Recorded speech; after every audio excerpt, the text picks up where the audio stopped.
Walaqad ataina Luqmanal hikmata anishkur lillah wa man yashkur inna yashkuru li nafsih wa man kafara fa innallaha ghaniyyun hamid.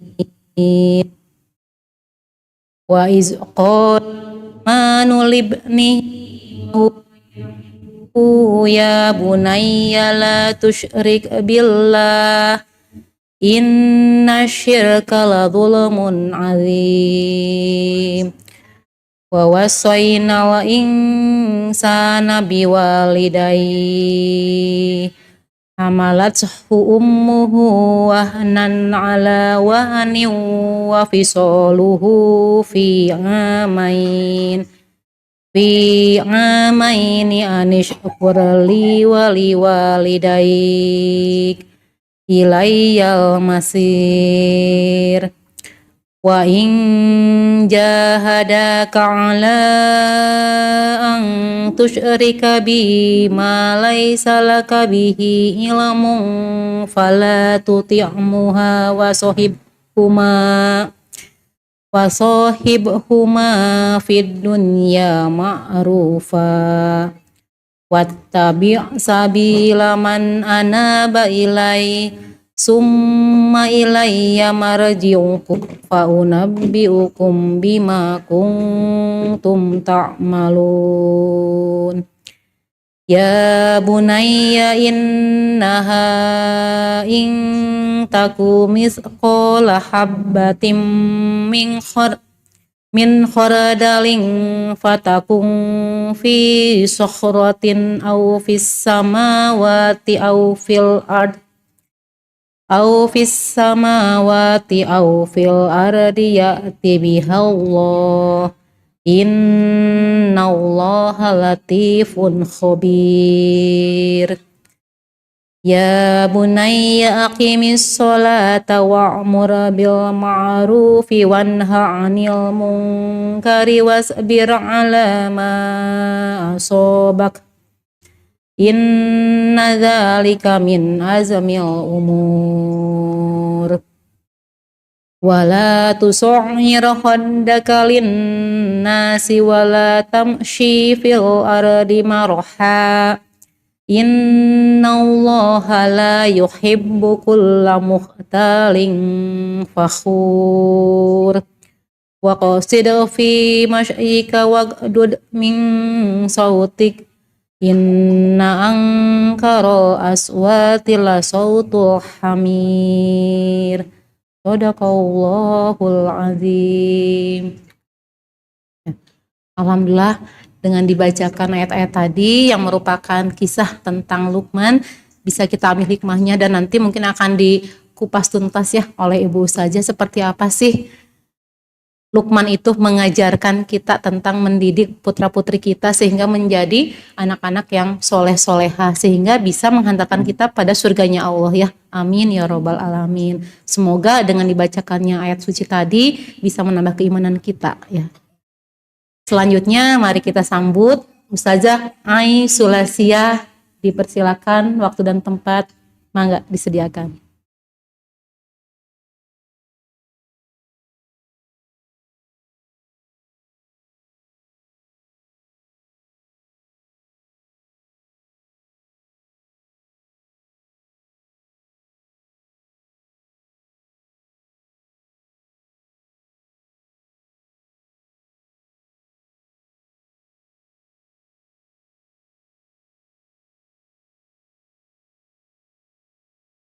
Rabbi a'udzubika min hamazati syayatin wa a'udzubika rabbi ayahdurun.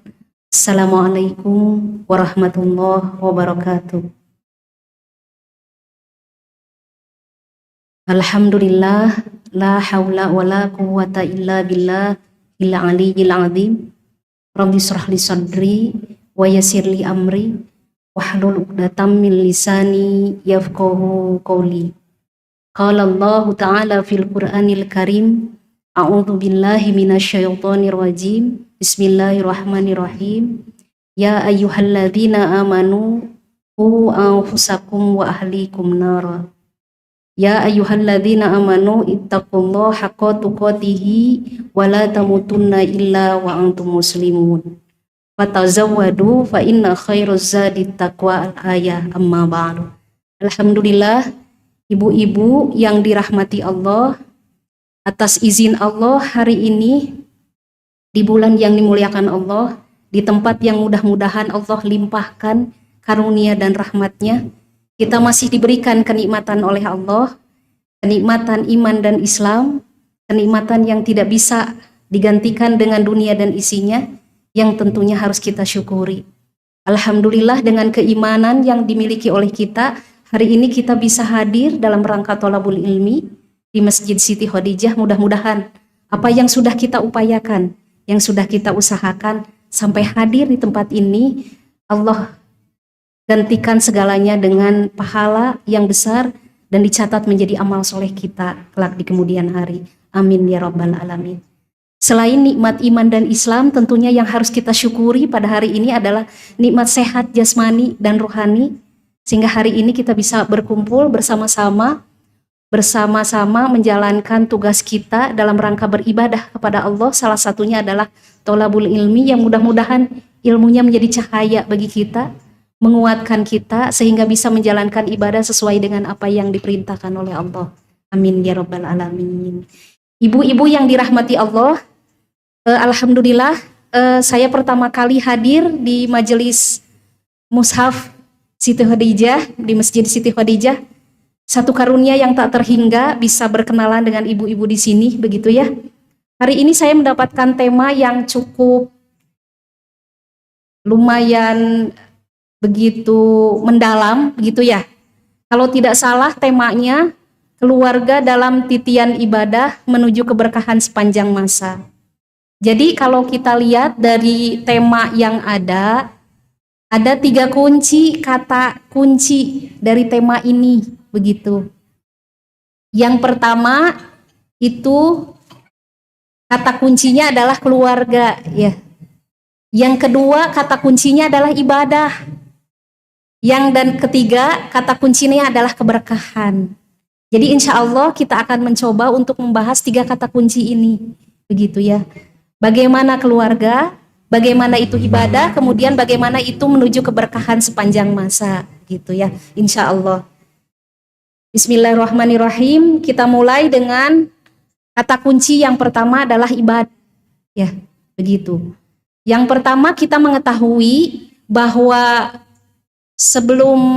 sebelumnya kita sudah dibina oleh Allah, ya, dibina dalam ibadah itu di bulan Ramadan. Jadi bulan Ramadan itu adalah puncak bagaimana kita dididik dan dibina oleh Allah menjadi seorang yang bertakwa, begitu ya, di bulan Ramadan. Ya ayyuhalladzina amanu, dalam surat Al-Baqarah ayat 183, bismillahirrahmanirrahim. Ya ayyuhalladzina amanu kutiba alaikumusiyam kama kutiba alal ladzina min qablikum la'allakum tattaqun. Jadi bulan Ramadan itu adalah bulan pembinaan, bulan puncak pembinaan dari Allah untuk menjadikan kita menjadi orang-orang yang bertakwa di hadapan Allah. Sehingga di bulan Ramadan kita dibina, dibentuk untuk menjadi pribadi yang senantiasa sesuai dengan apa yang diinginkan oleh Allah, yaitu menjadi pribadi yang bertakwa. Apa itu takwa? Takwa itu secara bahasa, ibu-ibu, itu artinya hati-hati. Secara bahasa yang lain, takwa itu artinya takut. Secara bahasa yang lain juga, takwa itu artinya sungguh-sungguh, teliti. Sehingga kalau kita dimaknai bahwa bulan Ramadan adalah bulan pendidikan dan pembinaan menjadi orang yang bertakwa, maka di bulan Ramadan kita dibentuk dan dibina menjadi orang yang sungguh-sungguh dalam beribadah. Dibina dan dibentuk untuk menjadi orang-orang yang senantiasa takut dengan siksa Allah. Kemudian dengan bulan Ramadan juga kita dibentuk dan dididik untuk menjadi seorang yang senantiasa berhati-hati dalam langkah, teliti dalam langkah, begitu. Nah, ketakwaan yang sudah diraih di bulan Ramadan, ini harapannya tentunya tidak hanya dimiliki di bulan Ramadan. Tapi ini menjadi bekal 11 bulan yang akan datang, termasuk bulan ini, begitu ya. Dan ini menjadi bekal sepanjang masa. Kesungguh-sungguhan kita, kehati-hatian kita dalam beribadah, kehati-hatian kita, rasa takut kita yang besar atas apa yang sudah Allah larang untuk kita tidak melaksanakannya, itu juga bagian dari ya. Di bulan Ramadan kita mampu untuk sholat malam, ibu qiyamul lail 11 rakaat atau 23 rakaat, ya harapannya di bulan selanjutnya itu menjadi bekal. Tidak berhenti di bulan Ramadan, di bulan Syawal, Dzulqa'dah, Dzulhijjah dan sebagainya, tentunya menjadi bekal bagi kita untuk senantiasa melaksanakan qiyamul lail. Kalau di bulan Ramadan kita senantiasa dipaksakan, dididik bersungguh-sungguh untuk membaca Quran, tilawah Quran, berarti setelah di bulan Ramadan, pasca bulan Ramadan, di bulan Syawal dan bulan selanjutnya, maka ini menjadi kebiasaan bagi kita untuk tilawah Quran, membaca Quran. Kenapa? Karena dengan membaca Quran, keberkahan Allah akan berikan. 1 huruf Al-Quran 10 kebaikan. Apalagi kalau kita membaca lebih dari 1 huruf tentunya begitu. Di bulan Ramadan kita dididik untuk bersedekah, begitu ya. Menghilangkan rasa kekikiran dalam diri kita, dalam jiwa kita. Maka di bulan lain setelah bulan Ramadan, maka sedekah kita, ketika kita memberikan apa yang kita cintai menjadi hak orang lain, itu sudah menjadi kebiasaan di bulan-bulan selanjutnya. Dan ini menjadi bekal kesungguh-sungguhan kita untuk beribadah, kehati-hatian kita, ketelitian kita, ketakutan kita dengan apa yang Allah larang, kemudian kita melaksanakan dengan kesungguhannya, itu menjadi bagian dari jiwa takwa. Nah jadi harapannya ketika bulan Ramadan itu sudah berakhir, jiwa takwanya masih melekat dalam diri kita. Kesungguh-sungguhan dalam beribadah itu masih ada dalam diri kita. Kehati-hatian, yang penting Allah ridho, begitu ya ibu ya. Yang penting Allah ketika ada di rumah, yang penting Allah ridho. Ketika yang ada di keluar dari rumah, yang penting Allah ridho. Sehingga apa yang kita lakukan itu orientasinya ridho Allah. Orientasinya apa yang Allah cintai, apa yang Allah ridhoi, itu yang kita lakukan. Nah itu menjadi bekal bagi kita untuk melangkah dalam rangka beribadah kepada Allah di 11 bulan yang akan datang. Sampai kita ketemu lagi insya Allah di bulan Ramadan tahun depan. Gitu. Jangan sampai kebalikannya Bu. Ketika bulan Ramadan kita mampu untuk qiyamul lail 11 rakaat minimal atau 23 rakaat misalnya. Tapi di bulan selanjutnya kita lupa bahwa jiwa takwa itu masih harus ada. Ya, sehingga mulai menurun, sehingga mulai futur. Sulit untuk bangun malam. Alasannya capek, alasannya ngantuk, begitu ya. Nah, ini harusnya dipelihara. Jiwa takwa itu harus dipelihara, begitu. Kemudian ketika di bulan Ramadan kita biasa membaca Quran, ya, tilawah Quran, memahami Quran, bahkan menghafal Quran misalnya, begitu. Nah, di bulan selanjutnya itu menjadi bekal. Harus terus kita senantiasa untuk tilawah Quran karena keberkahan Allah akan berikan. Karena Al-Quran adalah cahaya. Maka kita akan menangkap cahaya Al-Quran itu, cahaya Allah itu dengan kita membacanya, menghafalnya, kemudian tadi memahaminya, begitu. Ya. Tapi memang kenyataannya banyak tantangan, banyak godaan, banyak ujian. 1 hari setelah Syawal, 1 hari setelah Lebaran, biasanya sudah mulai menurun. Ya, yang biasanya membaca Quran itu 1 juz, bisa jadi hanya 5 ayat atau 1 misalnya, itu ya. Yang biasanya tiap malam itu qiyamul lail, ya, diganti di bulan-bulan berikutnya dengan sholat tahajud misalnya, mulai berkurang, ya. Yang biasanya tiap hari jadi 2 hari sekali, 3 hari sekali. Nah ini memang godaan, tantangan bagi kita untuk senantiasa menyiapkan bekal takwa itu dalam setiap aktivitas kita setelah bulan Ramadan, gitu. Nah, kenapa ini menjadi bekal? Karena kata Allah dalam Al-Quran surat Al-Baqarah ayat 197, "Fatazawwadu fa inna khairaz zadi taqwa." Sebaik-baiknya bekal dalam kehidupan kita adalah bekal takwa. Kenapa menjadi bekal yang terbaik? Apapun aktivitas kita dalam kehidupan, takwa itu menjadi bekal yang terbaik karena disitulah akan muncul kesungguh-sungguhan kita, akan muncul kehati-hatian kita, akan muncul upaya optimal kita dalam beribadah kepada Allah. Ketika kita menjalankan pelaksanaan ibadah dalam keluarga pun sekalipun, kalau jiwa takwa itu harus dibawa kesungguh-sungguhan kita, misal dalam berumah tangga melayani suami, ya, ketika kesungguh-sungguhan kita dalam mendidik anak, cucu, kemudian kesungguh-sungguhan kita untuk istiqomah dalam beribadah kepada Allah, itu akan tetap dimiliki dalam keluarga, begitu. Nah, jadi pentingnya takwa menjadi bekal bagi kita, sehingga kita harus paham bahwa takwa ini menjadi bekal bagi kita dimanapun kita berada. Ittaqillaha haitsu kunta. Bertakwalah kamu dimanapun kamu berada. Di dalam masjid kita bertakwa, di dalam rumah kita bertakwa, di luar rumah kita bertakwa, di sekolah kita bertakwa, di pasar kita bertakwa. Dimanapun kita berada, takwa harus menjadi bekal bagi kita. Kesungguh-sungguhan kita dalam beribadah, ketakutan kita untuk terhindar dari apa yang dilarang Allah harus senantiasa ada. Jangan sampai ketika di dalam masjid kita takwa, di luar masjid kita tidak takwa. Lupa bahwa ada Allah, lupa bahwa ada malaikat yang mencatat amal kita. Ketika di masjid misalnya kita bertakwa, tapi ketika kita bekerja kita lupa akan Allah. Ya. Lupa bahwa apa yang dilarang Allah itu harus kita tinggalkan dan apa yang dilarang itu harus kita laksanakan. Sehingga betul bahwa tadi jiwa takwa ini menjadi bekal selama dimanapun kita berada, kapanpun, bersama siapapun. Dalam kondisi sakit, takwa itu menjadi bekal. Dalam kondisi sehat, takwa itu menjadi bekal. Bagaimana sakit menjadi takwa? Dengan kita bersabar, Ibu.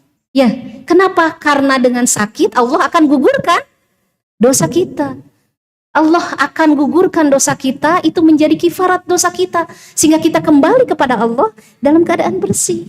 Begitu. Jadi dengan sakitnya, jiwa ibadah kita, jiwa ketakwaan kita kepada Allah tetap harus ada. Rasa syukur bahwa dengan sakitnya ini menjadi penggugur dosa, mudah-mudahan menjadi penggugur dosa bagi kita. Ketika dalam keadaan sehat, jiwa takwa harus ada. Karena dengan sehat kita bisa beribadah dengan optimal di hadapan Allah. Maka harus bersyukur dengan mengoptimalkan ibadah kita. Karena kalau misalnya kita sakit ya Ibu ya, jangankan kita mau datang ke masjid hanya untuk kita berwudu melaksanakan sholat saja ibunya. Kalau orang bahasa Sundanya mah katirisan, kabulusan, betul ya Ibu ya? Kalau sedang sakit. Ya, jadi jangankan untuk datang ke masjid, jangankan untuk optimal ibadah, hanya untuk mengambil wudhu saja kabulusan. Nah ini menggambarkan kepada kita bahwa sehat juga harus dijiwai dengan takwa. Maka sehatnya harus dioptimalkan untuk beribadah kepada Allah. Ya. Atau misalnya dalam hal lain, ketika kita diberikan harta, takwanya harus dipakai Bu, dibawa. Bahwa harta yang dimiliki oleh kita adalah titipan dari Allah. Maka suatu saat Allah akan mengambil harta kita. Maka yang kita lakukan adalah bersedekah, memberikan bagiannya untuk fakir miskin. Sebaliknya, ketika kita diberikan kesempitan harta, jiwa takwanya harus dipakai, jiwa takwanya harus dibawa dengan bersabar, diberi kekurangan harta, diberikan kekurangan harta, kesempitan harta, jiwa takwanya harus dibawa. Artinya apa?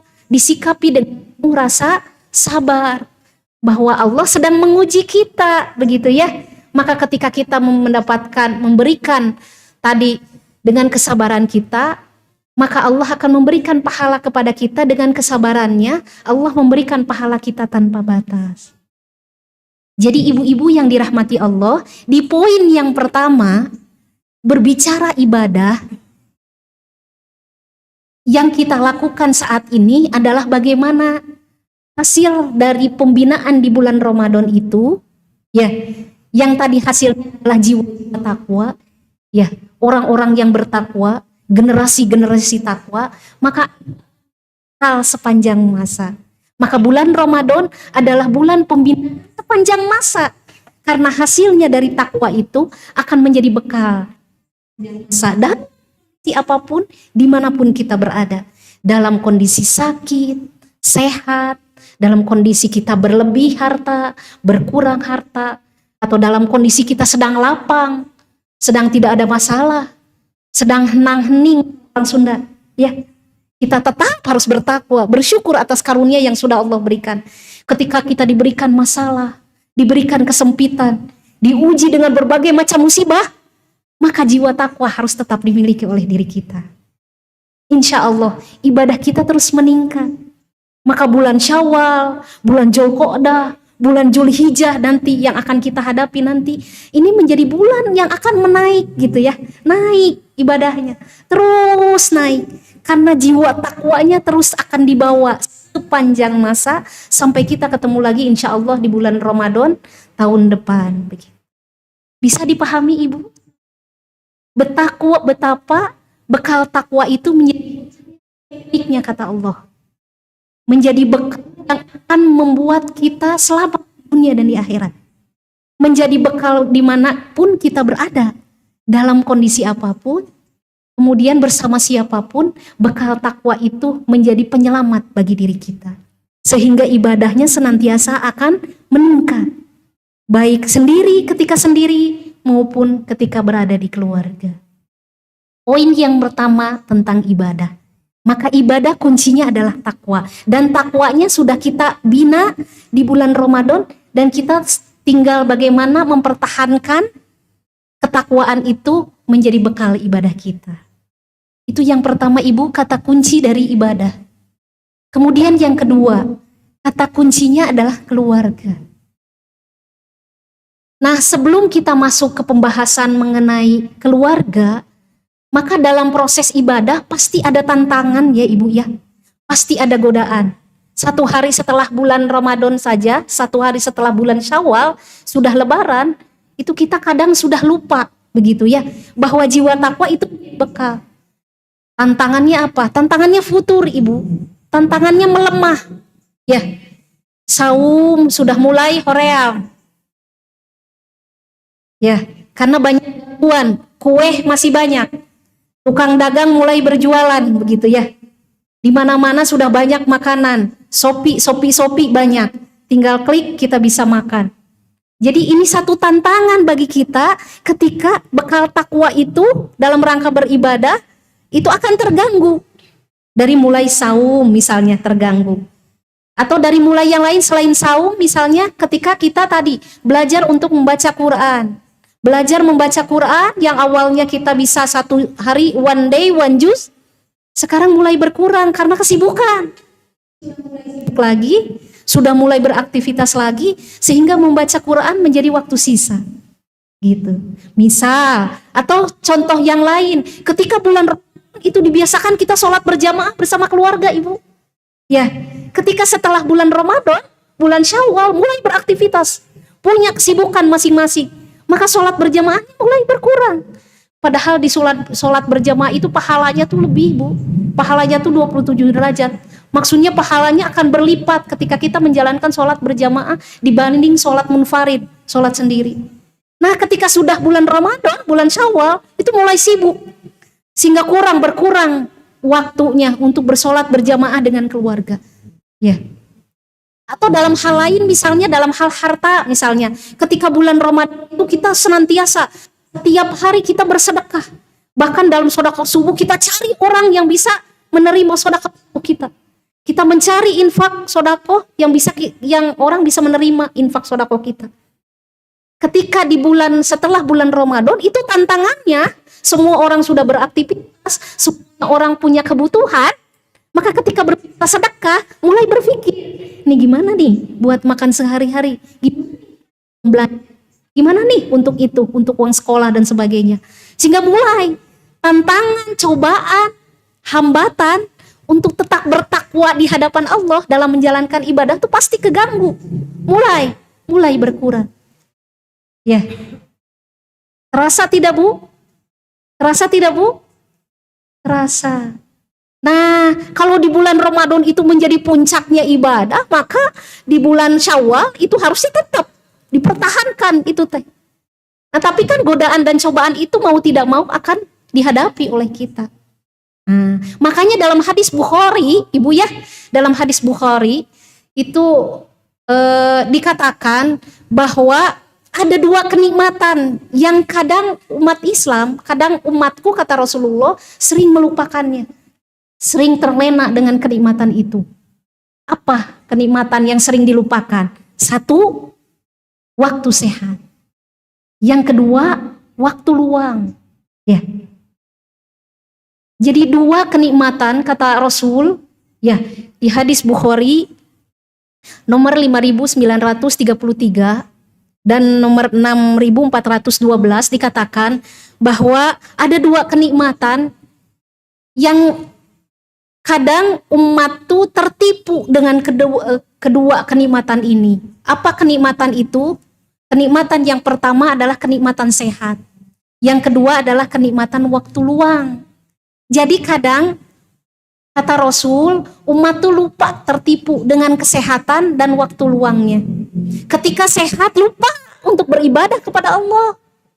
Ya, dengan sehatnya tidak berkurang dengan apa yang dirasakannya, mata masih bisa melihat, pendengaran masih kuat untuk mendengar, begitu kaki dan tangan masih bisa dilakukan untuk melakukan aktivitas. Tapi kadang orang lupa, begitu kata Rasul, dengan kesehatan yang sudah Allah berikan. Ketika sehat, berkurang ibadahnya. Ya, sehingga mau tidak mau ketika sakit baru terasa. Rasa nikmat yang terasanya. Ya Allah, kenapa saya baru sekarang mau ngaji, sudah sakit mau ngaji. Waktu saya apa ya tidak datang, begitu. Saat nikmatnya sakit, nikmatnya sehat ketika sakit. Begitu, tidak optimal untuk beribadah. Yang dikatakan oleh kita adalah kenikmatan waktu luang, kata Rasul. Kenikmatan waktu luang ketika kita diberikan kesempatan, ya, kesempatan waktu untuk bisa beribadah kepada Allah. Tapi kadang waktu itu tuh cepat berlalu.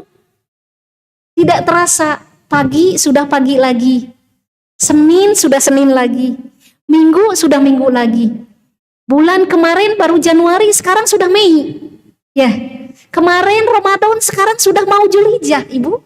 Sebentar lagi kita akan menghadapi bulan Zulhijjah, akhir dari akhir tahun, begitu ya. Bulan dari akhir tahun. Jadi tidak terasa waktu itu begitu cepat. Ya, al-waktu kas-saif. Waktu itu bagaikan pedang.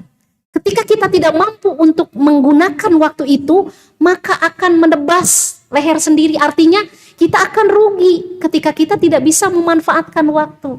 Makanya kata Rasul, banyak orang yang tertipu dengan waktu luang. Tidak dipakai untuk beribadah kepada Allah. Sehingga yang dilakukannya menjadi jauh dengan Allah.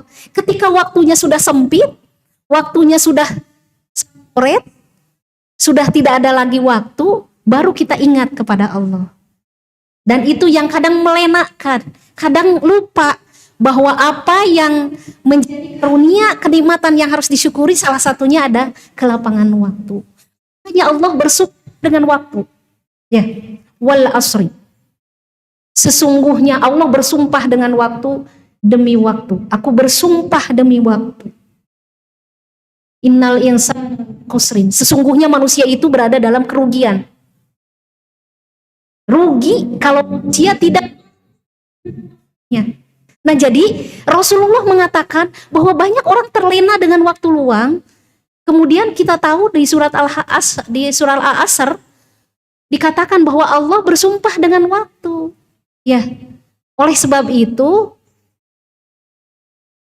diingatkan rugi ketika untuk menggunakan waktunya. Nah oleh sebab itu maka ketika Rasul mengatakan banyak orang terlena dengan sehat dan waktu luangnya, maka kembali kunci yang harus dipakai kita adalah kunci takwa. bersungguh-sungguh menjalankan ibadah Allah, ya, berhati-hati, teliti terhadap apa yang kita lakukan sehingga kita terhindar dari apa yang tidak Allah ridhoi. Makanya dalam surat Al-Hasyr, Ibu ya, di surat 59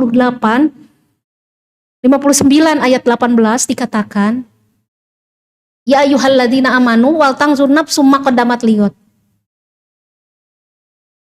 Ya ayyuhalladzina amanu ittaqullah wal tanzur nafsum ma qaddamat ligot. Wahai orang-orang yang bertakwalah kepada Allah, ya. Dan siapkanlah segala sesuatu apa yang kita usahakan untuk hari esok, untuk hari akhirat nanti. Artinya apa? Allah memerintahkan kepada kita untuk menyiapkan bekal kita untuk sampai ke akhirat nanti. Berarti apa? Bekal ibadah. Ya. Jadi godaan, rintangan setelah bulan Ramadan masuk ke bulan Syawal dan bulan-bulan selanjutnya itu akan kita upayakan dengan apa, Ibu? Dengan satu, memanfaatkan kesempatan sehat kita untuk ibadah. Yang kedua, memanfaatkan waktu luang kita untuk menyiapkan bekal kita di hari akhir. Bekal kita kembali kepada Allah. Karena kita tidak tahu, Ibu, ajal kapan menghampiri kita, ya Ibu ya. Hari ini kita mendapatkan informasi tadi bahwa ada keluarga besar kita yang meninggal begitu ya. Orang tuanya, siapanya? Oh, ibunya. Meninggal. Allahumma gfir laha ya. Mudah-mudahan Allah mengampuni dosanya, begitu ya, menerima semua amal kebaikannya, ya Allah tempatkan di surganya Allah, amin ya rabbal alamin. Nah, ini menggambarkan kepada kita bahwa ajal itu akan sampai kepada kita kapanpun ketika Allah menghendaki. Maka sebelum ajal itu sampai kepada kita harus menyiapkan bekal. Ya, bekalnya adalah ibadah, bekalnya adalah amal soleh, bekalnya adalah pelaksanaan tugas kita sebagai hamba Allah yang diperintahkan oleh Allah untuk menjalankan ibadah, menjalankan perintahnya, segala sesuatu perintahnya yang ada dalam Al-Quran. Jadi, kunci yang kedua, sebelum kita berbicara bagaimana meningkatkan ibadah kita di keluarga, yang pertama, ketika kita memahami apa itu ibadah dan apa itu bekal takwa, maka untuk menghadapi ujian, godaan, rintangan, itu pergunakanlah dua hal. Satu, tadi dengan kita memanfaatkan waktu. Yang kedua, kita memanfaatkan kesempatan sehat kita untuk beribadah kepada Allah. Ibu-ibu yang dirahmati Allah, yang kedua, kata kunci yang kedua. Tadi kata kuncinya yang pertama adalah ibadah. Bekalnya adalah takwa. Ya. Sampai kapanpun, dimanapun kita berada, dalam kondisi apapun, bekal takwa menjadi bekal kita dalam meningkatkan ibadah di hadapan Allah. Yang kedua, kata kunci yang kedua adalah keluarga. Ya, apa itu keluarga? Keluarga adalah miniatur terkecil dalam sebuah masyarakat. Maka jika keluarga baik, masyarakatnya baik. Keluarga hebat, maka masyarakatnya hebat. Keluarganya Islami, maka masyarakatnya Islami. Keluarga yang baik, maka masyarakatnya baik. Karena keluarga adalah miniatur terkecil dalam sebuah masyarakat, si keluarga akan menentukan ya terbangunnya sebuah masyarakat yang baik.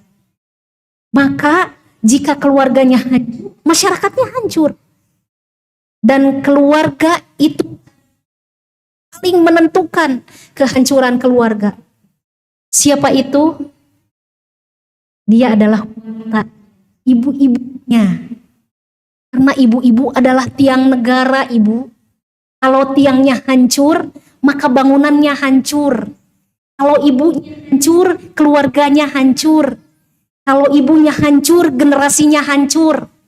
Kalau ibunya lelah, generasi yang akan dibangun, generasi lemah. Ya. Jadi kalau ibunya lepas, maka yang akan dibangun adalah generasi terbaik, begitu ya. Nah, adalah miniatur terkecil dalam sebuah masyarakat. Ini terbentuknya sebuah masyarakat yang baik, begitu. Maka kuncinya itu betul menjadi pribadi yang baik juga, begitu. Pribadi-pribadi yang baik yang tadi yang bekalnya dimiliki. Jadi ayahnya punya bekal takwa, ibunya punya bekal takwa yang tadi dibina di bulan Ramadan. Jadi semua anggota keluarganya adalah orang-orang yang bertakwa. Masyarakat yang akan masyarakat ya begitu. Tapi bagaimana keluarga itu kalau miniatur terkecil dalam sebuah masyarakat? Bagaimana keluarga itu yang bertakwa? Berarti setiap diri pribadinya juga ya yang bertakwa. Di dalamnya harus ada 2 poin setidak-tidaknya dalam keluarga untuk membentuk menjadi menjadi wadah tempat kita untuk beribadah dengan lebih baik di dalam keluarga. Yang pertama, keluarga harus. Jadi bagaimana keluarga itu ketika ingin dijadikan sebagai untuk beribadah, yaitu yang pertama keluarga. Apa itu madrasah? Madrasah itu adalah sekolah ya Ibu ya, sekolah di mana di dalamnya ada pendidikan, ada pengajaran, ya, ada tauladan yang diberikan dalam keluarga. Sehingga setiap individu itu akan terdidik dan terajarkan untuk hal-hal yang baik, sehingga terbentuk menjadi keluarga yang baik juga. Bagaimana di dalamnya, di keluarga itu harus ada program untuk membentuk keluarga yang baik. Misalnya program sholat berjamaah, minimal dalam 1 minggu 1 kali kita buat ada program sholat berjamaah, dirutinkan misalnya, sehingga menghadirkan kebersamaan dengan keluarga. Ayahnya dengan kesibukannya, ibunya dengan kelelahannya, anaknya dengan kesibukan di kampusnya, di sekolahnya, akan dipersatukan dalam satu ikatan keluarga dengan sholat berjamaah. Sehingga yang hadir adalah keharmonisan keluarga. Misal contoh, jadi keluarga menjadi madrasah, menjadi pendidikan dan pengajaran untuk membuat supaya harmonis dengan adanya apa? Misalnya program sholat berjamaah misal. Sehingga mau tidak mau itu akan dibentuk. Ya, dibentuk di dalam keluarga sehingga keluarga menjadi berkah. Begitu. Misal salah satunya adalah contoh sholat berjamaah. Atau yang lainnya misalnya sholat kegiatan yang dilakukan di madrasah itu misalnya membiasakan saum. Ya, begitu. Saum sunat Senin Kemis. Mengajak semua anggota keluarga untuk ikut saum misalnya. Kenapa?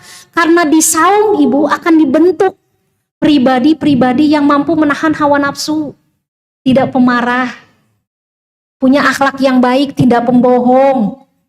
Itu akan dibina dengan saum, ya. Mampu menahan hawa nafsu, mampu untuk memiliki akhlak yang baik, misalnya tidak berbohong karena sedang saum. Jadi dilatih dengan saum untuk juga bisa merasakan nikmatnya kita mendapatkan karunia yang terbesar dari Allah, itu nikmat sehat. Sehingga ketika saum itu merasakan betapa ketika kita lapar dan haus ini adalah karunia dari Allah. Sehingga muncul kesederhanaan keluarga, muncul cukup dengan apa yang sudah Allah kasih. Ya, dengan saum itu membentuk pribadi-pribadi yang berbelas kasihan kepada orang lain. Jadi dengan program saum di keluarga itu bagian dari bagaimana kita membentuk pribadi-pribadi di antara anggota keluarga menjadi orang-orang yang lebih takwa di hadapan Allah, gitu. Dengan saum, bagaimana orang bisa menahan amarahnya. Jadi ibu-ibu yang sering tandukan begitu ya Ibu ya, yang stres begitu, mudah-mudahan ketika banyak melakukan saum, itu akan senantiasa kembali kepada Allah. Ya, menghindari hal-hal yang tidak diharapkan begitu ya. Kemudian misalnya contoh tadi, dengan saum akan terdidik akhlaknya baik untuk tidak misalnya berbohong. Sehingga anak-anak kita itu begitu takut dengan Allah dimanapun dia berada, dia tidak akan pernah berbohong. Dia tidak akan pernah melakukan hal-hal yang dilarang Allah. Karena ada Allah yang melihat. Pendidikan akhlak dalam saum itu ada. Makanya dalam keluarga itu dibiasakan untuk juga mengkondisikan keluarga, anggota keluarga untuk saum. Ya. Dengan saum juga mendidik orang menjadi disiplin ya ibu ya. Bangun subuh, ya sebelum subuh kan sudah harus bangun karena sahur. Di sahur itu ada keberkahan. Sehingga mendidik disiplin ketika harus sahur, sahur. Ketika harus sholat subuh tepat waktu. Ya, ketika harus buka saum di maghrib, buka saum di maghrib. Walaupun kuat tetap harus buka di maghrib. Tidak bisa disambung sampai ke isya. Nah ini proses pembinaan madrasah dalam keluarga. Bagaimana pendidikan sholat berjamaah misalnya. Pendidikan saum. Atau pendidikan misalnya tilawah Quran. Ya, bagaimana kita menciptakan generasi-generasi anak cucu menjadi orang-orang yang cinta Quran. Al-Quran itu adalah kalam Allah, Ibu. Al-Quran adalah cahaya Allah. Ketika kita membacanya, maka cahaya Allah akan sampai kepada kita. Maka cahaya Allah akan sampai kepada rumah kita. Maka Allah akan menurunkan berkahnya kepada kita. Ketika rumah itu tidak pernah dibacakan Al-Quran, kata Rasul bagaikan kuburan, Ibu. Jadi kumaha bagaikan kuburan teh Bu? Seueur jurig. Sieun. Banyak terganggu setan, begitu ya. Maka banyak-banyaklah baca Al-Qur'an di dalam rumah kita. Betul cahaya Allah, begitu. Nah, jadi yang pertama, bagaimana keluarga itu menjadi media ibadah? Jadikan rumah itu, keluarga itu menjadi madrasah, tempat mendidik, tempat mengajar, ya. Bagaimana kita mendidik anak-anak kita, cucu kita, begitu kalau sudah yang punya cucu, supaya menjadi tadi anak-anak yang soleh, soleha, ya, memiliki akhlak yang baik, menjalankan syariat dengan baik, ya, memiliki akidah yang kuat, ya, sehingga menjadi generasi-generasi unggul di masa yang akan datang, gitu. Nah, pola pendidikan itu yang ada di keluarga itu harus senantiasa kita lakukan sehingga keluarga kita menjadi media madrasah sekolah. Kalau belum lulus, ya lanjut saja pendidikannya. Misal susah disuruh sholat, sekali disuruh sholat susah, 2 kali, 3 kali, 4 kali, namanya juga sekolah. Berarti ibunya harus sabar, ayahnya harus sabar, orang tuanya harus sabar. Karena namanya sekolah berarti berulang-ulang. Ya, mengajarkan, mendidik untuk senantiasa menjalankan perintah Allah. Membelajarkan saum, membelajarkan tilawah Quran, membelajarkan sedekah. Itu pendidikan. Jadi rumahnya tuh seperti sekolah. Siapa kepala sekolahnya? Kepala sekolahnya adalah ayahnya. Siapa ibu gurunya? Ibunya. Ya. Maka kepala sekolah dan ibunya harus kompak. Ya. Jangan getreng wae. Kenapa? Jangankan untuk mendidik anak, ya. Kepala sekolah dan ibu gurunya getreng. Jadi akhirnya sekolahnya bubar. Ya, oleh sebab itu makanya orang tuanya, ayah dan ibunya harus kompak untuk sama-sama menjadikan rumahnya menjadi madrasah. Ya, semua pendidikan dan pengajaran diawali dari rumah. Ya, makanya Rasulullah mengatakan baiti jannati itu menggambarkan bahwa rumahku adalah surgaku, surga dunia di mana semua anggota keluarga menjadi orang-orang yang bertakwa di hadapan Allah. Ya, sehingga menurunkan berkah dari Allah. Begitu. Mengundang berkah dari Allah. Begitu. Ya. Yang kedua, bagaimana keluarga menjadi tempat ibadah? Ya. Untuk menjadi media beribadah, meningkatkan ibadah di hadapan Allah. Yang kedua, kita sebagai orang tua harus menjadi teladan, menjadi uswah, ya, menjadi teladan. Jangan sampai kita menyuruh anak kita sholat, tapi kita tidak sholat. Menyuruh anak kita menutup aurat, tapi kita tidak menutup aurat. Menyuruh kita anak kita untuk berakhlak yang baik, tapi kita marah-marah, ya, dan sebagainya. Sehingga orang tuanya, ayah dan ibunya harus menjadi teladan, uswah yang baik. Apalagi kalau misalnya anaknya masih kecil-kecil, anaknya golden age ibu ya, dari mulai 0 sampai 7 tahun, itu golden age, walaupun setiap tahun punya golden age, punya masa-masa keemasan begitu ya.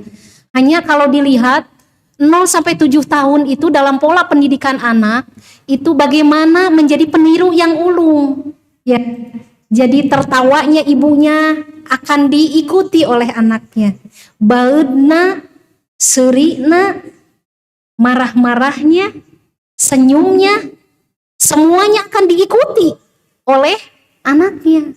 Termasuk juga tadi kebiasaan-kebiasaan itu yang dilakukan oleh ibu dan ayahnya akan diikuti oleh anaknya. Makanya supaya keluarga menjadi tempat di mana kita meningkatkan ibadah, orang tuanya harus menjadi contoh tauladan yang baik. Segala sesuatu yang baik itulah yang diberikan contohnya kepada anak. Ya. Jangan memberikan contoh yang tidak baik. Misal berkata kasar, maka itu yang akan dicontoh oleh anak. Ya. Atau teriak bentak, itu akan dicontoh oleh anak. Atau tadi merendahkan seseorang, misalnya merendahkan anak, itu akan dicontoh oleh anak. Ya. Bersikap tidak baik misalnya, itu akan dicontoh oleh anak. Oleh sebab itu, maka bagaimana keluarga menjadi media peningkatan ibadah di hadapan Allah tadi dengan menjadikan orang tuanya sebagai contoh tauladan yang baik bagi anak-anak. Sehingga kalau misalnya saat-saat tertentu ibunya sedang lelah, ibu tidak dilampiaskan ke anak, ya ibu ya, ambil wudhu, sholat 2 rakaat, minta sama Allah. Ya, begitu ibu caranya. Ketika kita ada permasalahan, kita ambil wudhu, sholat 2 rakaat, minta sama Allah, mengadu kepada Allah. Karena Allah yang maha segala, memiliki segalanya. Begitu.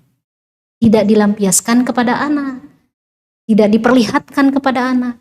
Karena itu kurang baik, tidak menjadi teladan bagi anak-anak kita memberikan contoh yang baik. Begitu. Jadi 2 poin ya untuk menjadi keluarga yang menjadikan nilai ibadah kita itu meningkat. Itu yang pertama, keluarga harus menjadi madrasah. Yang kedua, orang tuanya harus menjadi contoh teladan yang baik bagi anak-anaknya. Selanjutnya kalau misalnya tadi kata kuncinya yang pertama adalah ibadah, bekalnya adalah takwa. Yang kedua adalah keluarga. Kata kunci yang kedua keluarga. Bagaimana keluarga menjadi media ibadah dengan jadi madrasah dan orang tuanya jadi contoh. Yang ketiga, kata kunci yang ketiga adalah keberkahan. Bagaimana keberkahan itu akan Allah berikan ketika kita mampu menjadikan keluarga menjadi tempat untuk meningkatkan ibadah. Dalam surat Al-A'raf ayat 96 itu disebutkan, walau anna ahlal qura amanu wattaqau la fatahna alaihim barakatim minas sama'i wal ardh. Kata Allah, jika penduduk negeri itu beriman dan bertakwa, maka Allah akan turunkan keberkahan di langit dan di bumi. Itu surat Al-A'raf surat 7 ayat 96. Itu menggambarkan janji Allah. Kalau kita bertakwa, istrinya bertakwa, anaknya bertakwa, maka barakatim minas samai wal ardh. Allah berikan keberkahan di langit dan di bumi, Ibu. Maksudnya Allah memberikan keberkahan di langit, Allah meridhoinya, malaikat mendoakannya. Keberkahan di bumi, bagaimana kita mendapatkan keberkahan limpahan rahmat dan karunia dari Allah atas keluarga kita ketika kita memenuhi syarat yang dimiliki oleh keluarga kita. Apa syaratnya? Walau na ahlal qura amanu wattaqau. Tadi bahwa keberkahan Allah akan berikan kepada keluarga kita kalau iman dan bertakwa. Maka takwa kembali lagi menjadi bekal bagi kita sepanjang masa ketika kita ingin mendapatkan keberkahan dari Allah. Jadi subhanallah, ini menjadi gambaran kepada kita ya, bahwa janji Allah akan memberikan keberkahan, Allah akan meridhoi. Siapa yang tidak ingin ridho Allah? Siapa yang tidak ingin mendapatkan kasih sayang Allah dan ampunan Allah? Semuanya menginginkan. Kita menginginkan ampunan Allah. Kita menginginkan rahmat Allah. Kita menginginkan pertolongan Allah. Dan kata Allah akan Allah berikan. Kita ingin mendapatkan karunia yang tak terhingga dengan diampunkan dosa dari Allah. Itu semua juga Allah akan berikan. Begitu. Allah akan berikan segala sesuatu yang kita minta. Begitu. Allah akan ridhoi apa yang kita lakukan. Kita akan diselamatkan di dunia dan di akhirat. Dan itulah cita-cita kita. Dalam doa kita setiap saat, Rabbana atina fid dunya hasanah wa fil akhirati hasanah wa qina adzabannar. Ya Allah, jadikanlah aku tuh kehidupan di dunia tuh betul-betul kehidupan yang hasanah, yang baik. Di akhirat juga mendapatkan kebaikan, darussalam, dimasuk dalam surganya Allah. Itu doa yang senantiasa kita ucapkan. Dan ketika kita bertakwa, kata Allah, maka Allah akan ridhoi itu semua. Allah akan kabulkan yang kita kehendaki di dunia dan di akhirat. Begitu. Yang kedua, Allah akan berikan keberkahan di bumi. Keberkahan di bumi itu jadi keluarga kita tuh baik, Bu, berkah, Bu. Berkah itu secara bahasa ziyadatun khair, bertambah kebaikan. Jadi ketika keluarga kita berkah tuh anak soleh, Ibu ya, anak solehah, begitu ya, istri solehah, ayahnya soleh, begitu ya, rezeki mengalir dengan baik, begitu ya, anak-anak kita jadi generasi-generasi yang baik, yang unggul. Gitu. Jangan sampai harta banyak, tapi istrinya tidak baik, orang tuanya baik, anak-anaknya tawuran misalnya, kan jadi tidak berkah ya Ibu. Nah ini menggambarkan kepada kita bahwa keberkahan itu Allah akan berikan ketika syarat yang dimiliki menjadi seorang yang bertakwa di hadapan Allah itu harus senantiasa dimiliki. Sehingga keberkahan itu akan Allah berikan di langit dan di bumi. Di langit Allah meridhoinya, ya, mendapatkan rahmat barokah Allah. Di bumi berarti bagaimana? Keberkahan itu akan dimiliki oleh keluarga kita. Ya. Dan itu yang kita cita-citakan ya, punya anak yang soleh-soleha, generasi-generasi yang unggul ya Ibu ya, yang nurut ya ibunya, yang betul-betul sesuai dengan harapan anak cucu teh ya. Punya suami yang baik, Ibu mau punya suami yang baik, yang soleh Ibu ya? Yang baik, yang soleh, yang kasep, yang benghar begitu ya. Mau ya Ibu ya? Keberkahan itu Allah akan berikan ketika kita tadi memenuhi syaratnya menjadi keluarga yang bertakwa di hadapan Allah. Sama suami pun menghendaki mendapatkan istri yang cantik, istri yang soleha, istri yang taat, begitu ya, istri yang menjalankan perintah Allah dan taat kepada suami, itu yang dikehendaki.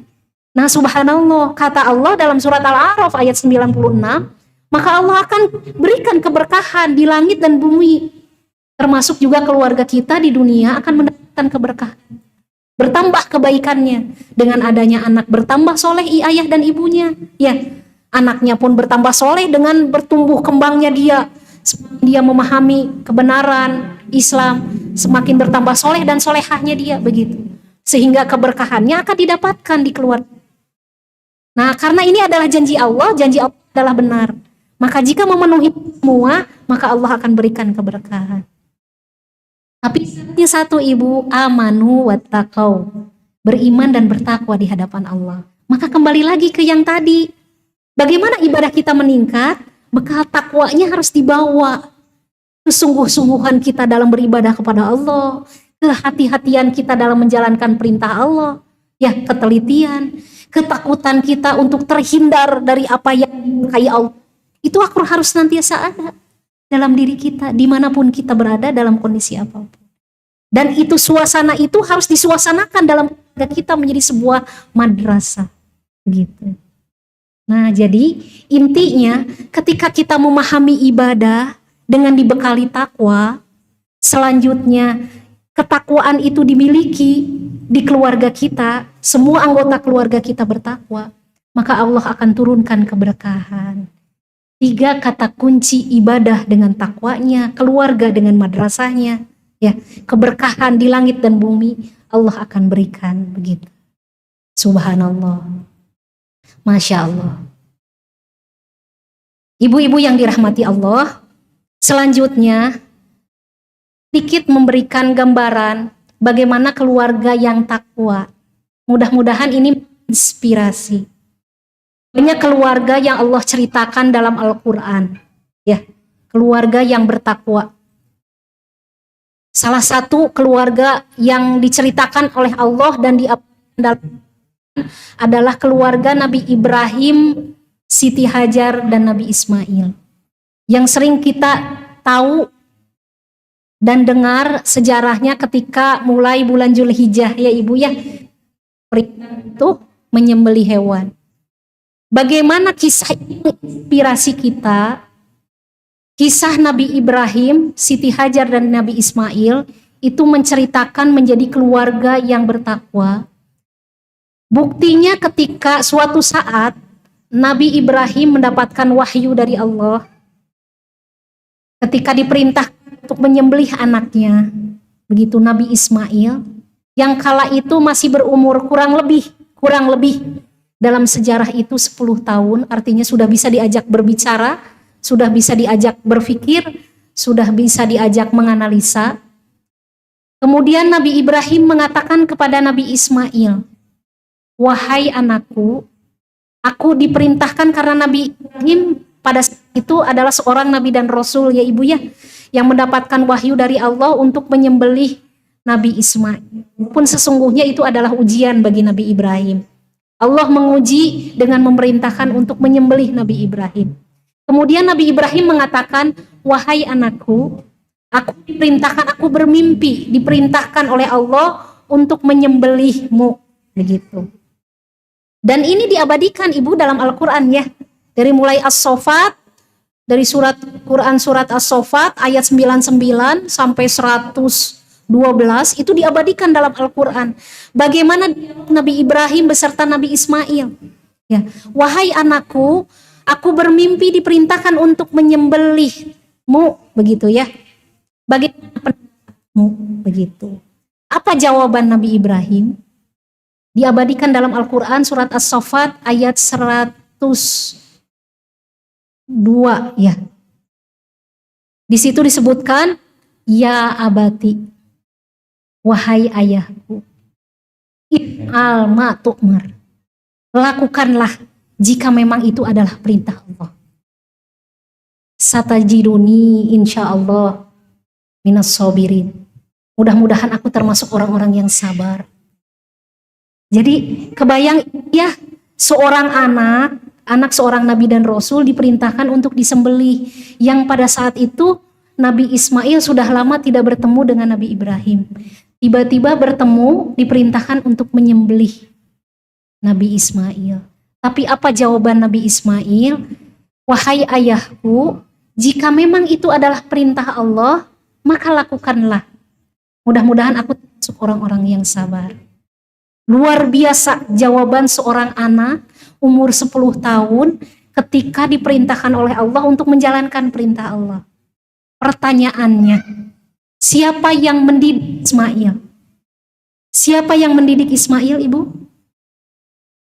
Ibunya. Siapa ibunya? Siti Hajar. Kira-kira Nabi Ismail seorang anak 10 tahun begitu hebat dengan jawabannya? Ya, jawabannya tidak begini, "Bapak, kan Bapak sudah tua, sudah kolot, Bapak we nu dipencit, Bapak we yang disembelihkan," begitu. Tidak begitu. Jawabannya, "Wahai ayahku, jika memang ini adalah perintah Allah." Nah, jika memang ini adalah perintah Allah, jadi kalau sudah perintah Allah, itu nomor 1 Bu ya. Jadi menomorsatukan Allah. Jika memang itu adalah perintah Allah, maka lakukanlah. Mudah-mudahan aku termasuk orang-orang yang sabar. Luar biasa. Jika anaknya luar biasa begitu, yang mendidiknya ibunya, Siti Hajar, maka yang hebat siapa Ibu? Ibunya. Luar biasa. Generasi yang diciptakan dalam keluarga yang takwa, itu diawali dengan pendidikan yang diberikan luar biasa oleh ibunya. Ibunya orang yang bertakwa, ibunya orang yang soleha, ibunya yang luar biasa hebat. Sehingga menciptakan generasi yang luar biasa juga. Dari ibu yang luar biasa. Kalau tidak dididik dengan benar, tentunya jawabannya tidak begitu, Ibu. Pasti jawabannya sesuai logika. Ya, logika udah tua, yang duluan maut yang tua. Yang duluan meninggal harusnya yang tua, bukan yang muda. Itu logika. Tapi Nabi Ismail tidak memakai logika. Memakai hidayah Allah, memakai akalnya. Dan pendidikan akal, pendidikan hidayah itu diberikan oleh ibunya selama 10 tahun ya, tanpa keberadaan ayahnya. Luar biasa. Seorang ibu luar biasa melahirkan anak yang luar biasa. Menginspirasi tidak Ibu? Semangat tidak menjadi ibu yang luar biasa? Nah, jadi di rumah jadilah ibu yang luar biasa. Di masjid jadi ibu-ibu yang luar biasa dengan pengajiannya. Pulang ke rumah menjadi ibu-ibu yang luar biasa juga untuk mendidik anak. Ada kisah inspiratif yang lain Ibu yang saya akan berikan. Mudah-mudahan jadi membuat kita tersemangati untuk menjadi pribadi takwa ya Ibu ya. Yang kedua dalam perang Badar. Ibu tahu perang Badar? Perang yang dilakukan oleh Rasulullah hijrah ke Madinah. Jadi Rasulullah berjuang menegakkan Islam, mendakwahkan Islam di Mekah selama 13 tahun, kemudian berhijrah ke Madinah. Dan di Madinah 10 tahun begitu ya. Nah, ketika pertama kali tinggal di Madinah, kemudian terjadilah satu perang besar namanya perang Badar. Perang orang kafir Quraisy, perang menghadapi orang-orang yang tidak suka ya pada saat itu terhadap Islam. Maka terjadilah perang Badar ya. Ketika perang Badar itu antara pasukan Rasulullah dengan pasukan kafir itu berbeda jauh jumlahnya. Kalau pasukan orang kafir itu jumlahnya kurang lebih Ibu ya, kurang lebih sampai 1000 pasukan. Pasukan Rasulullah hanya 313 kurang lebih dalam sejarah. Berarti 3 kali lipat, 300 berbanding 1000. Ya, 300 pasukan Rasulullah, 1000 pasukan orang-orang kafir. Nah, pimpinan perang pada saat itu. Namanya siapa Ibu pimpinan perang pada saat ketika perang Badar di kafir Quraisy? Pimpinannya adalah paman Rasulullah sendiri. Mangna Rasul, namanya Abu Jahal, Abu Hakam atau Abu Jahal. Ya. Nah, ketika terjadi perang Badar, pimpinan perang orang kafir itu namanya Abu Jahal atau Abu Hakam. Dia dilindungi oleh 10 pasukan, ya, pasukan barisan pasukan, 10 pasukan barisannya. Jadi Abu Jahal di belakang, ini di depannya ada 10 barisan pasukan yang menghalangi Abu Jahal sehingga tidak mampu untuk ditembus oleh pasukan kaum muslimin. Karena pasukannya menghalangi Abu Jahal, dilindungi pimpinan perangnya. Suatu saat ketika perang, ada Abdurrahman bin Auf, seorang sahabat Rasul yang juga ikut berperang. Kemudian dia terlihat di ujung sana ada Abu Jahal gitu ya. Dia berkata seperti begini, di sampingnya ada anak kecil, lebih umur 14 orang, 14 tahun, 2 orang anak kecil di kanan dan di kirinya. Dia berkata seperti begini, ya Allah, di sana terlihat ada Abu Jahal, pimpinan pasukan orang kafir. Secara syariat tidak mungkin bisa dibunuh, tidak mungkin untuk bisa dimatikan begitu ya. Karena di sebelah kanan saya anak kecil, umur 14 tahun, 2 nana, masih pendek, masih kecil, tidak mampu menghadapi orang-orang kafir. Kata Abdurrahman bin Auf. Kemudian 2 anak kecil itu bertanya kepada Abdurrahman bin Auf, wahai paman, di mana pimpinan orang kafir namanya Abu Jahal? Kata Abdurrahman bin Auf, itu di belakang sana, di belakang 10 pasukan yang dilindungi begitu. Kenapa engkau menanyakan seperti begitu? Si anak kecil ini yang 2 ini bertanya, wahai pamanku, kata ibuku, kata ibuku, ada seorang pimpinan kafir yang membenci Rasulullah, yang membenci Islam, yang membenci kebenaran. Maka aku ingin orang yang membenci Islam, aku ingin menjadikan orang yang tadi membenci Islam dan membenci Rasulullah itu, aku ingin mematikan dia. Di manakah dia? Kata anak tersebut. Kemudian Abdurrahman bin Auf mengatakan, itu pimpinannya, namanya Abu Jahal. Kata dua anak ini, kalau begitu aku ingin membunuh dia dengan sekuat tenagaku. Lihat bahasanya, kata ibuku mengajarkan kepadaku bahwa ada orang kafir yang senantiasa membenci Rasulullah, membenci Islam, membenci kebenaran. Maka aku tidak ingin orang yang membenci itu tetap hidup. Maka aku akan mencoba membunuhnya. Kemudian Abdurrahman bin Auf mengatakan, dengan apa engkau membunuhnya? Dengan kekuatan yang aku miliki dan dengan keimanan yang aku miliki. Orang tadi yang 14 tahun itu masuk ke barisan 10 barisan pasukan kafir Quraisy karena pendek, tidak mampu menghadapi Abu Jahal yang naik kuda, naik unta.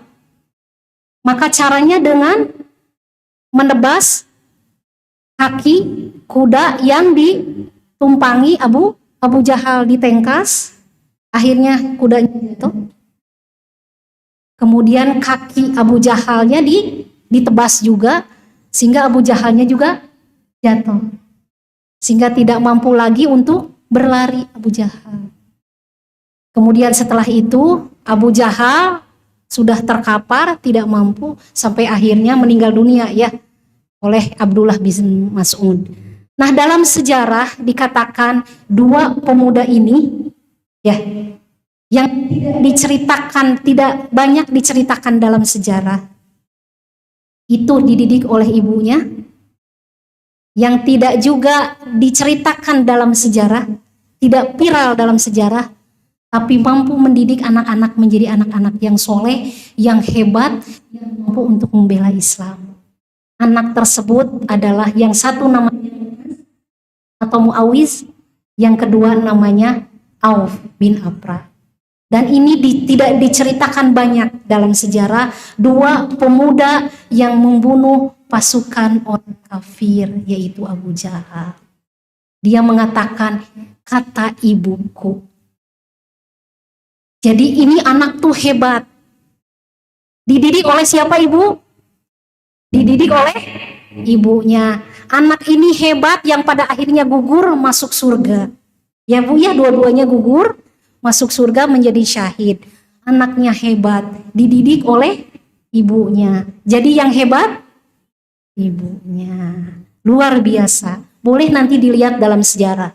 Dua pemuda yang membunuh Abu Jahal, pimpinan orang kafir yang sangat membenci Islam. Begitu. Luar biasa. Dan itu dididik oleh siapa? Oleh ibunya dalam sebuah rumah yang menjadi madrasah. Ya. Nah, dua pemuda itu masih berumur 14 tahun. Nah, 14 tahun anak kita masih di mana ya ibu ya? 14 tahun itu masih SMP ibu. Ya, SMP masih ngapain anak kita?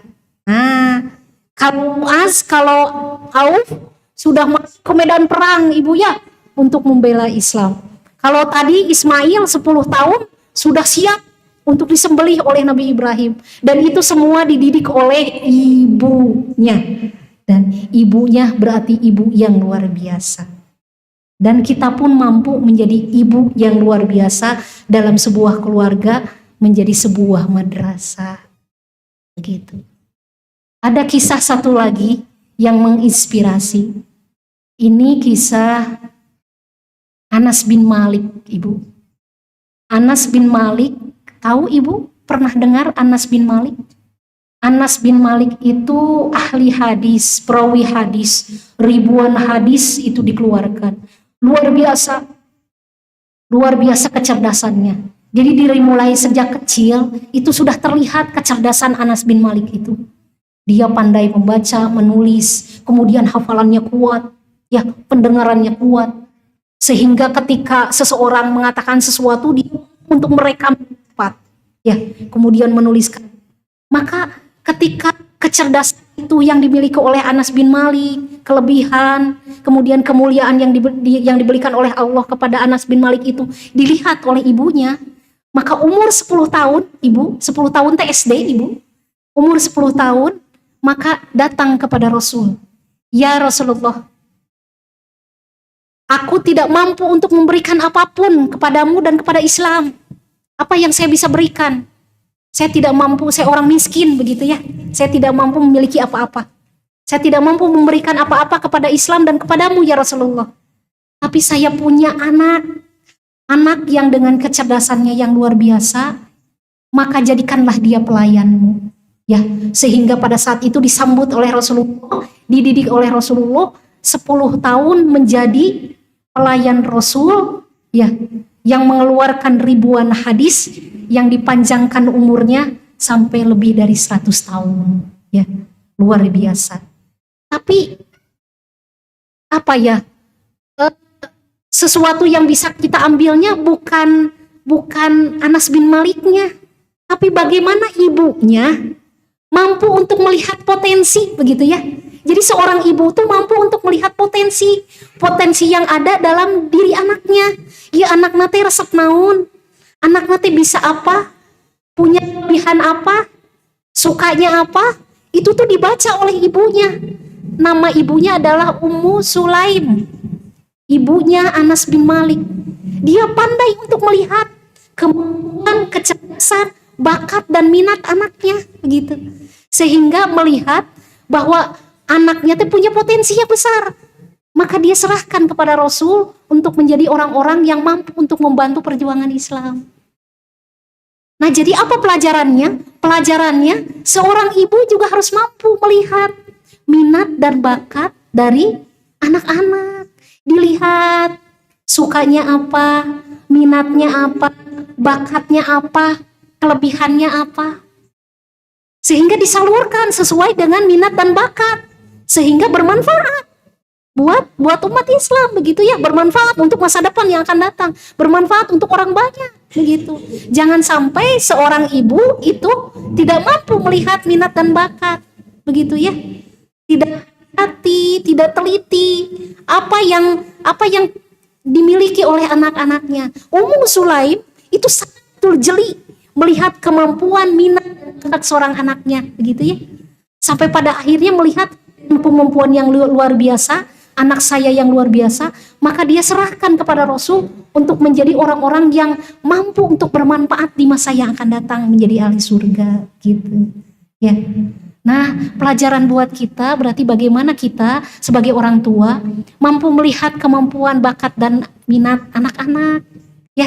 Selama itu kebaikan, minat dan bakatnya positif, di ini saja begitu ya, diarahkan saja sehingga bermanfaat untuk kepentingan umat, bermanfaat untuk kepentingan anak-anak kita yang akan datang. Sehingga bukan menjadi ibu yang cuek, bukan menjadi ibu yang tidak peduli dengan anak. Sangat peduli dengan anak. Itulah jiwa takwa, begitu ya. Jadi kalau ibunya bertakwa, maka dia akan sangat mampu untuk teliti melihat kemampuan dan cucunya. Apa yang bisa disalurkan. Seperti Ummu Sulaim yang melihat kemampuan anaknya Anas bin Malik menjadi orang yang luar biasa, yang sampai saat ini kita tahu hasil karyanya, yang sudah berabad hasil karyanya kita dapatkan saat ini, luar biasa. Dan itu semua berawal dari seorang ibu yang ada di keluarga yang dengan bekal takwanya mampu untuk mendidik anak-anaknya menjadi keluarga yang baik, yang mampu menjadi tadi meraih keberkahan yang Allah berikan begitu kepada keluarga kita. Ya Allah, alhamdulillah 3 poinnya sudah terjelaskan dengan baik begitu ya. Mudah-mudahan apa yang sudah disampaikan bisa menjadi gambaran bagi kita, menjadikan ibadah kita terus meningkat, kemudian menjadikan keluarga kita menjadi media ibadah juga. Termasuk bagaimana kita meraih keberkahan sepanjang masa ketika bekal takwa itu senantiasa dimiliki oleh kita. Setiap saat, dimanapun, kapanpun, bersama siapapun, khususnya dalam keluarga kita. Ibu-ibu yang dirahmati Allah, karena waktu yang terbatas, mungkin itu saja yang bisa saya sampaikan. Yang benarnya datang dari Allah. Mudah-mudahan tentunya dalam kegiatan ini tidak sampai di sini, bisa disambungkan dengan forum tanya jawab dan sebagainya, sehingga lebih sempurna begitu ya dalam proses penyampaian ilmunya. Adapun kekurangannya tentunya itu kekurangan dari saya pribadi, mohon dimaafkan. Aku qouli hadza fa astaghfirullah li wa lakum. Assalamualaikum warahmatullahi wabarakatuh. Alhamdulillah, Masya Allah ya. Penjelasan dari Teh Ai sangat jelas sekali ya. Semoga apa yang disampaikan bisa menjadi berkah untuk beliau, bisa menjadi ilmu dan bekal untuk kita menjadikan rumah kita sebagai media untuk ibadah bersama-sama keluarga kita mencapai keberkahan dan ketakwaan di hadapan Allah ya. Jazakillahu khairan katsiran kepada Teh Ai. Namun sebelum ditutup, apakah dari Bunda-bunda Sholihat ada pertanyaan? Silahkan.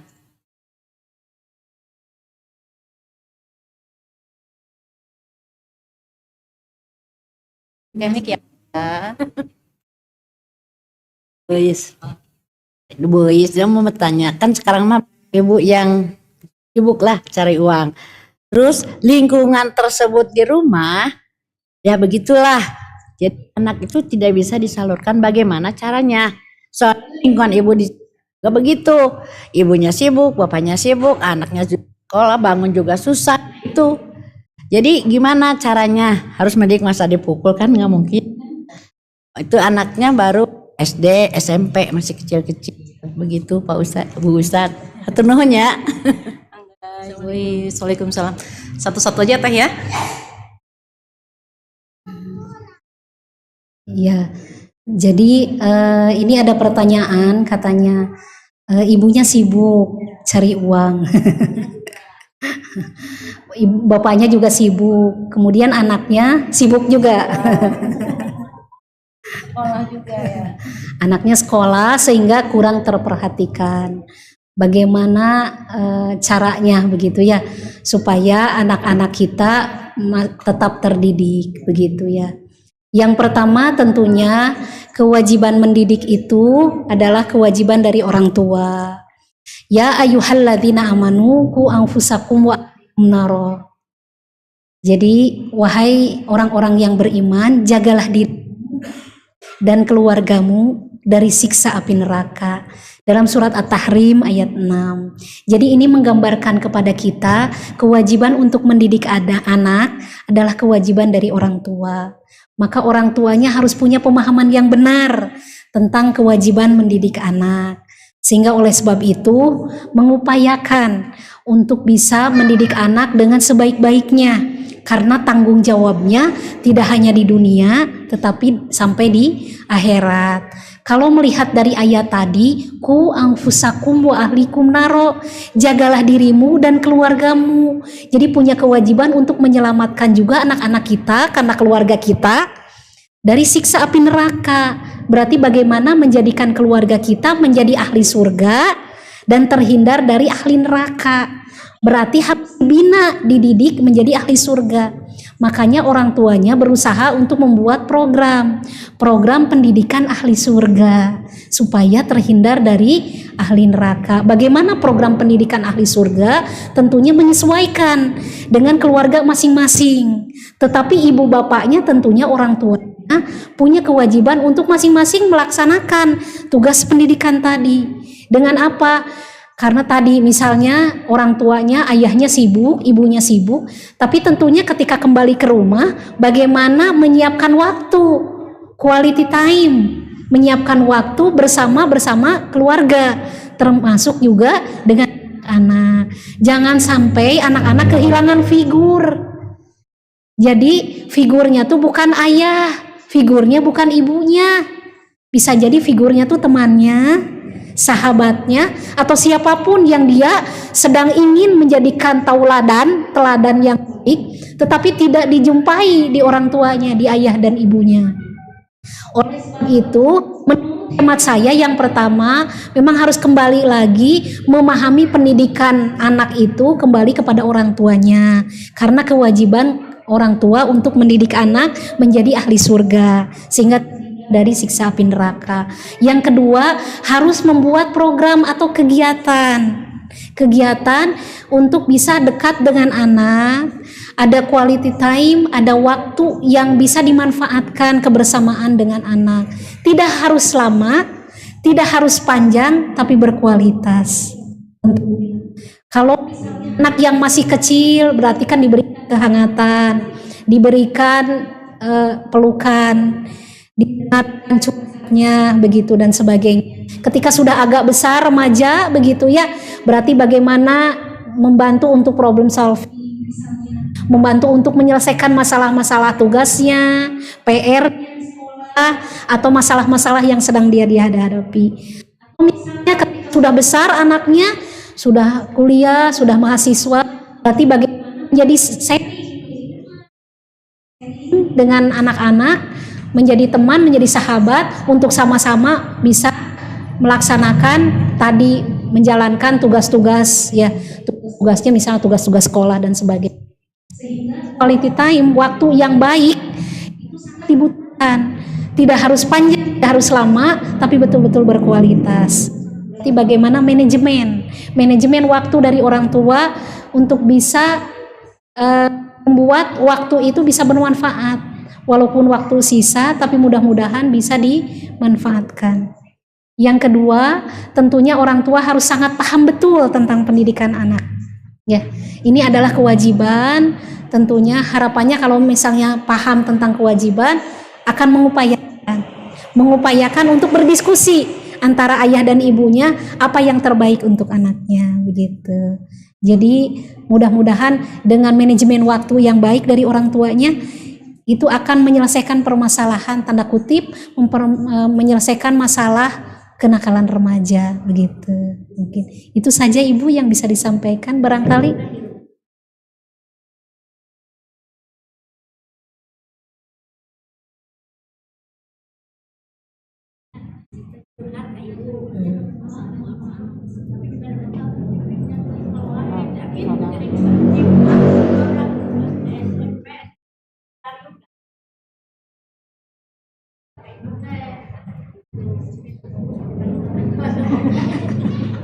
Ya.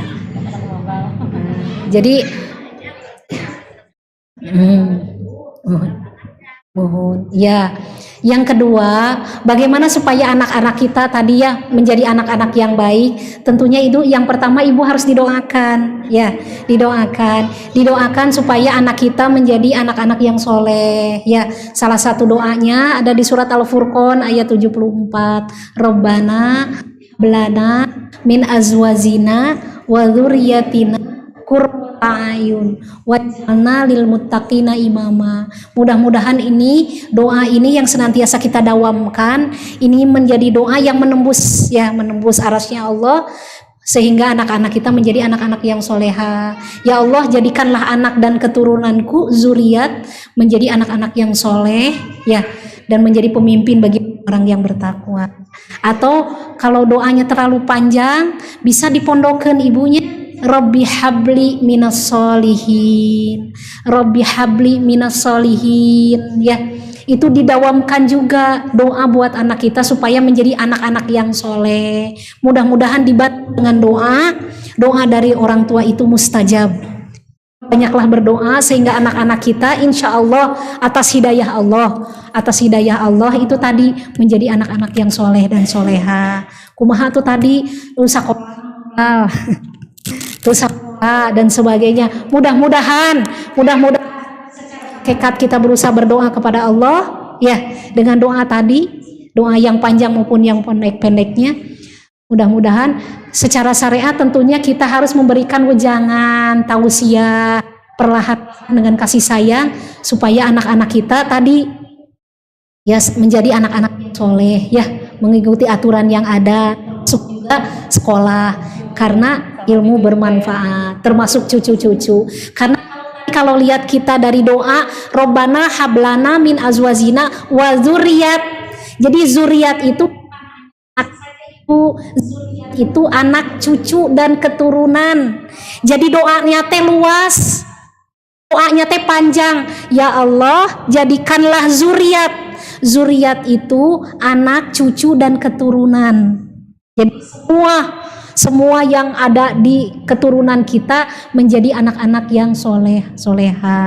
Subhanallah. Maka belajar kita mendawamkan doa ibu itu ya ibu ya. Mudah-mudahan secara hakikat, secara syariat, anak-anak kita menjadi anak-anak yang soleha. Ya, yang soleh. Amin. Ada lagi pertanyaan? Sudah cukup?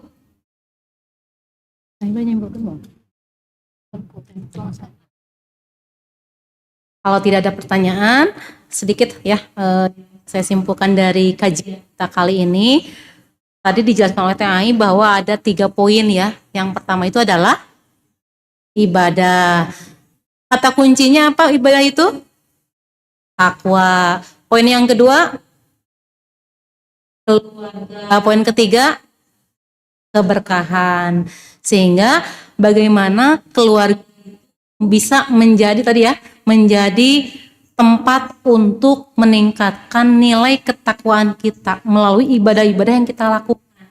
Dan tadi disebutkan bahwa ibu adalah sebagai apa Bu? Madrasah pertama. Ketika bayi itu lahir itu kan ibunya dulu. Kan ya, dengan menyusui gitu kan, dengan menyayanginya. Ayah itu tidak ada justru ayah tadi yang menjadi penanggung jawabnya, hanya ibu sebagai madrasah pertamanya ya gitu. Ya, karena ibu sebagai madrasah pertama maka waras katanya Bu ya dalam mendidik supaya cerdas, tidak ada kata lelah dalam mendidik anak ya, supaya kita tidak menghasilkan generasi yang lemah. Sehingga ibu jangan ketika ibu stres jangan healing keluar ya Bu ya. Healingnya kemana Bu? Ngaos gitu ya. Healingnya tuh ngaji, dekati Al-Quran. Kok tadi mah ya, bagaimana Al-Quran itu bisa menjadi cahaya dan mendatangkan keberkahan untuk kita sekeluarga. Amin ya robbal alamin. Ada tambahan dari TAI? Ibu-ibu yang dirahmati Allah, tadi apa yang sudah disampaikan, mungkin yang terakhir tadi kisah inspiratif. Mudah-mudahan gambaran keluarga-keluarga Ibrahim ya termiliki juga di keluarga-keluarga kita ya. Ibu-ibu yang luar biasa yang melahirkan karakter seperti Muaz, seperti Auf ya, seperti Anas bin Malik, itu dimiliki oleh kita sebagai ibu-ibu hebat ya, sehingga tidak pernah lelah ya, tidak pernah berhenti untuk menjadikan keluarga menjadi penopang dalam sebuah masyarakat. Ya, maka keluarga yang baik akan terbentuk masyarakat yang baik. Maka mulailah dari keluarga dan keluarga mulai dari diri. Ya, mudah-mudahan dirinya yang bertakwa, keluarga yang bertakwa akan membentuk masyarakat yang bertakwa juga. Ya, jadi mungkin trend center hari ini bagaimana membentuk keluarga yang bertakwa, tadi bekalnya takwa, sehingga membentuk masyarakat takwa, sehingga bagaimanapun tadi kembali keluarga-keluarga kita juga akan menjadi keluarga yang takwa. Yang dilahirkan generasi-generasi Ismail, generasi-generasi Anas bin Malik, generasi Muaz, generasi Auf, yang mampu untuk menjadi generasi-generasi terbaik. Ya, mungkin itu saja di tambahannya.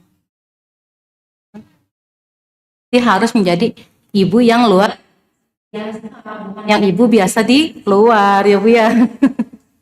Ya, alhamdulillah ya Bu ya. Untuk hari ini sekilas yang Dzulhijjah ya Bu ya.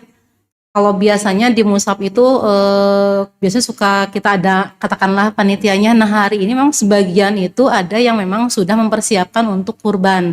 Kenapa? Karena di Mushaf Indonesia juga ada program kurban ya Bu ya. Kita biasanya kalau tahun kemarin tebar daging kurban ke pelosok-pelosok ya Bu ya. Dan tahun kemarin kita ke daerah Cikalong. Insya Allah untuk tahun ini kita akan ke daerah Cikalong dan ke Ciparai. Jadi Bu kalau di sana itu kalau kita mah udah biasa ya menerima daging kurban teh, bahkan kalau kita dibagi itu mungkin tidak hanya sekresek ya Bu ya, bisa sampai 5. Kalau di satu nggak pernah katanya Bu, belum pernah mendapatkan daging kurban. Baru pertama kali itu dapat daging kurban dari mushaf gitu ya.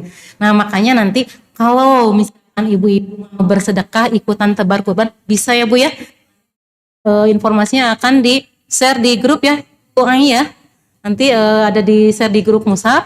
Ibu-ibu tinggal lihat saja di grupnya, grup WA ya Bu ya. Jadi nanti mohon izin kalau misalkan nomor WA ibu di sini dalam grup Mushaf Indonesia supaya tidak ketinggalan informasi. Gitu ya ibu-ibu ya. Untuk hari ini ucapan sekali lagi Zakillahu kasiron kepada Teh Ai, Kumullahu kasiron kepada bunda-bunda solihat yang hari ini sudah hadir terpilih oleh Allah untuk hadir di sini untuk mendapatkan ilmu yang semoga berkah ya untuk kita semua. Kita tutup saja dengan hamdalah bersama-sama. Alhamdulillahirabbil alamin. Istighfar 3 kali. Astagfirullahalazim, astagfirullahalazim, dan kita sempurnakan dengan doa kifaratul majlis. Subhanakallahumma wa bihamdika asyhadu alla ilaha illa anta astaghfiruka wa atubu ilaik. Wassalamualaikum warahmatullahi wabarakatuh. Kita foto bersama dulu ya, ibu-ibu ya. Enggak di payun, Bu. Ibu-ibu silakan ke depan untuk difoto bersama, dibantu oleh Pak Ardi untuk difoto ya.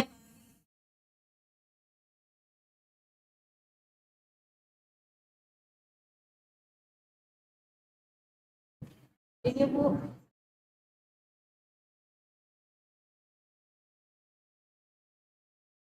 Duduk berdiri Bu. Diri.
Mandi.